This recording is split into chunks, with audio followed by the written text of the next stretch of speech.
Halo hai Sobat Sport, jumpa lagi bersama tim Sobat Sport yang akan selalu menyajikan info terbaru seputar Grand Prix dunia.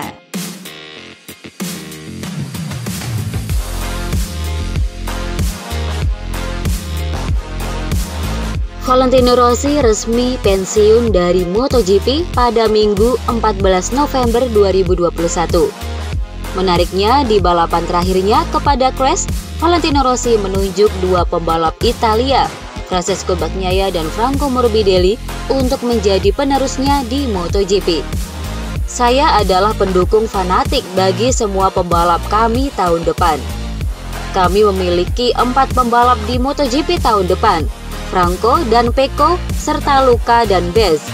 Saya pikir Pecco dan Franco bisa bertarung memperebutkan gelar juara dunia tahun depan. Saya berharap di antara mereka bisa menjadi superstar baru MotoGP. Rivalitas Jorge Lorenzo dengan Valentino Rossi adalah salah satu persaingan yang bisa dikatakan cukup sengit di dunia balap MotoGP. Pantang bagi salah satu pembalap tersebut menyebut rivalnya adalah yang terbaik. Namun demikian, dilansir dari Tutto Motori Web, Jorge Lorenzo pun pada akhirnya mengakui bahwa Rossi adalah pembalap yang hebat semasa ia masih aktif di MotoGP. Dalam duel hebat, dia selalu menang. Dalam pertarungan 1 lawan 1, saya tidak pernah mengalahkannya. Dia adalah binatang di hari Minggu. Dia adalah mitra terkuat dalam karir saya. Dia berada di puncak karirnya, dia memiliki lebih banyak pengalaman daripada saya. Sulit untuk mencapai levelnya. Franco Morbidelli membantah dirinya sengaja mengalah dengan Valentino Rossi di MotoGP Valencia. Sebagaimana diketahui, Franco Morbidelli hanya mampu finish ke-11 pada seri MotoGP Valencia, tepat di belakang Valentino Rossi. Banyak yang menduga apa yang dilakukan rider Monster Energy Yamaha tersebut adalah untuk memberikan penghormatan terakhir kepada sang mentor sebelum pensiun dari ajang balap motor. Morbidelli kemudian membantah hal tersebut dan menjelaskan bahwa dirinya memang kesulitan menyalip Rossi. Meski tak memiliki kecepatan seperti dulu, ia mengakui kehebatan berkendara juara dunia MotoGP 7 kali itu. Dilansir dari Motorsport, Alex Espargaro merasa senang bisa menyaksikan balapan terakhir Valentino Rossi secara langsung. Alex Espargaro selaku pembalap Aprilia merasa terhormat bisa satu arena dengan Rossi. Balapan dengan Rossi seperti bermain dengan Messi di Barcelona atau bersama Jordan di Chicago Bulls. Saat saya lanjut usia, saya bisa memberitahu cucu-cucu saya bahwa kakek mereka pernah berbagi trek dengannya, seorang legenda. Selain Valentino Rossi, pembalap yang akan mengakhiri karirnya di MotoGP adalah Danilo Petrucci.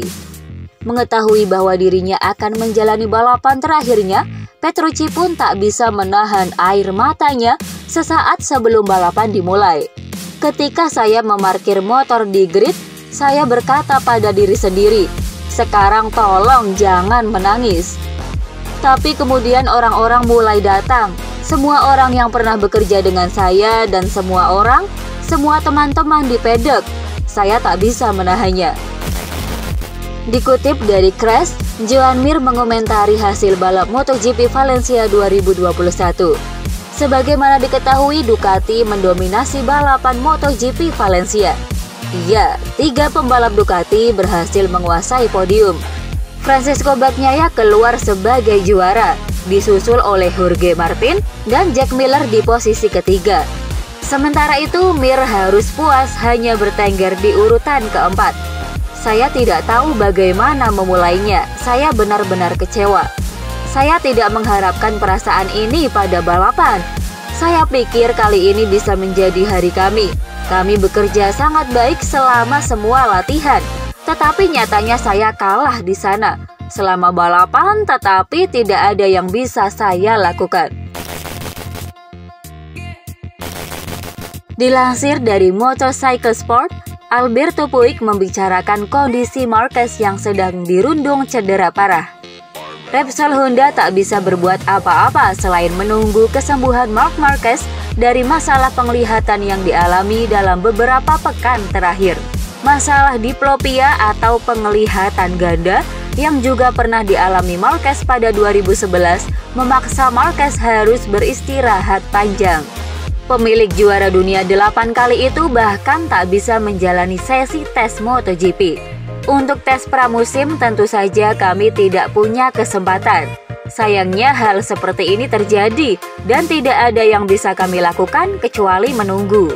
Dan itu yang akan kami lakukan. Kami memahami nilai pembalap ini, potensinya, dan tidak ada yang perlu kami jelaskan.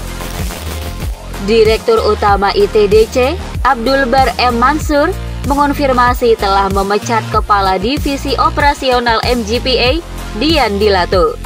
Surat pemecatan diterima Dian Dilato karena perkataan yang kurang pantas kepada sejumlah marshal yang bertugas di sirkuit Mandalika akhir pekan lalu. Karena itu, Abdul Bar M. Mansur meminta maaf kepada masyarakat NTB, terutama jaga kala tim marshal lokal. Sebelumnya, Dian Dilato menyatakan hal bernada menghina saat menanggapi tentang persoalan marshal. Ia mengatakan para marshal yang bertugas di sirkuit Mandalika tidak profesional karena memilih menyaksikan balapan ketimbang bertugas. Mantan Kepala Divisi Operasional Mandalika Grand Prix Association atau MGPA, Dian Dilato, membantah disebut telah dipecat. Ia memastikan dirinya tak lagi menjabat sebagai Kepala Divisi Operasional MGPA per 15 November 2021 karena mengundurkan diri, bukan dipecat. Ia mengaku sudah mengirimkan surat pengunduran diri kepada MGPA. Namun justru kabar pemecatan yang menerpa dirinya. Saya tidak dipecat, saya mengundurkan diri, saya ada buktinya. Jika Anda mau, saya bisa menunjukkan buktinya kepada Anda. Tolong hal ini diluruskan. Saya Dian Dilato, tidak pernah membuat pernyataan apapun ke seluruh media mengenai balap ATC tentang marshal. Tulisan tersebut hanyalah WhatsApp candaan kepada teman dan bukan secara resmi, apalagi membawa nama MGPA. Kabar mengejutkan datang dari tim Alfa Romeo. Pasalnya, pihak tim Alfa Romeo mengumumkan jika salah satu pembalapnya, Antonio Giovinazzi, bakal hengkang pada akhir Formula One 2021. Kabar mengejutkan ini bahkan sudah dikonfirmasi langsung oleh bos tim Alfa Romeo, Fred Vasseur. Walau demikian, tim Alfa Romeo masih membutuhkan jasa Antonio Giovinazzi di 3 balapan terakhir Formula One 2021. Untuk itu, tim Alfa Romeo pun akan berusaha keras membantu Antonio agar mendapatkan hasil terbaik di 3 seri terakhir sebelum dia hengkang.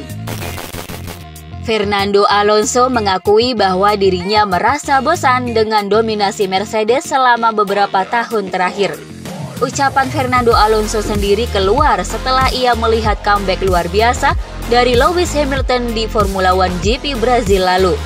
Hamilton yang start dari posisi buncit di sprint race, nyatanya ia mampu bangkit dan finish di posisi 5 hanya dalam 24 putaran saja. Memasuki hari balapan yang sesungguhnya, Hamilton lagi-lagi tampil beringas.